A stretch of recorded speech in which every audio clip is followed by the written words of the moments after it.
So what to do about this question of purpose? How do I find my purpose?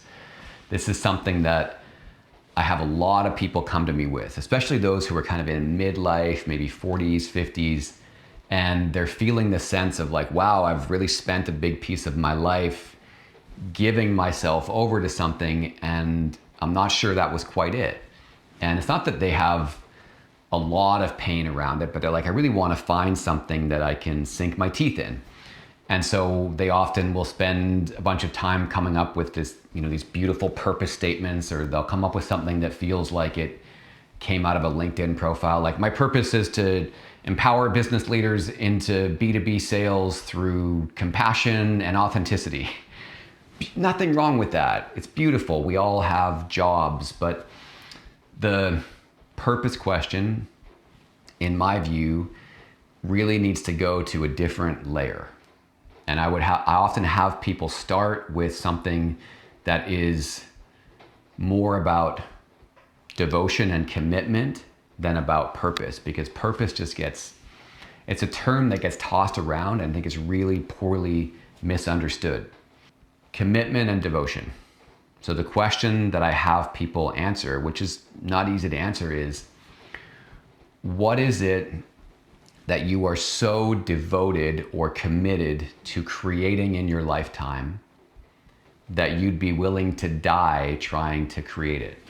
What are you so devoted to? Is there some deep mission you're on? It could be as simple as, which is not so simple, I want to make more art and beauty. And I want to be a creator of art and beauty. Or I want to empower everyone I come in contact with to lead and live the most beautiful lives they possibly can. Or I want to spread generosity. I want to be a purveyor of generosity in my life. And so these are the kinds of things people tend to come up with. But again, there's no prescription. Yours is your devotional undercurrent, or your undercurrent of what you're most committed to creating in your life is yours and yours alone. But it's a deep exploration. The reason that is so much more potent often than purpose is it's like a bedrock that you can continually find yourself standing on. So no matter what happens in your life, if you're so committed to creating art and beauty out of life, then you could be in your 90s, you've lost most of your vision, your hearing, some of your faculties, your mind is starting to go, and you could still create art and beauty in life, right? So it's not dependent on circumstance.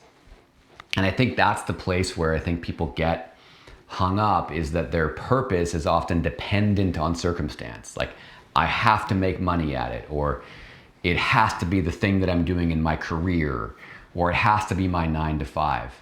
Whereas devotion and commitment, they can fuel basically anything that you're doing. Because who knows? All kinds of things can happen in our lives. Incredible things, tragic things, and certainly they will. But this devotional undercurrent, or this undercurrent of that which you're most committed to, it never dies.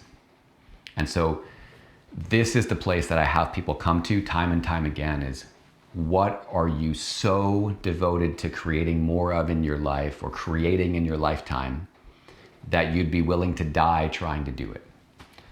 Simple question, profound exploration, and so much juice in this. You could just continue to give and give and give and serve from this well of devotion and commitment. And so if you want to take that on, it's really a question of reflecting. And maybe it's journaling, maybe it's just sitting still for 20, 30 minutes and just feeling, what is it that is so baked into your being that you'd be willing to devote your life trying to give it, no matter the circumstance. And that is the practice.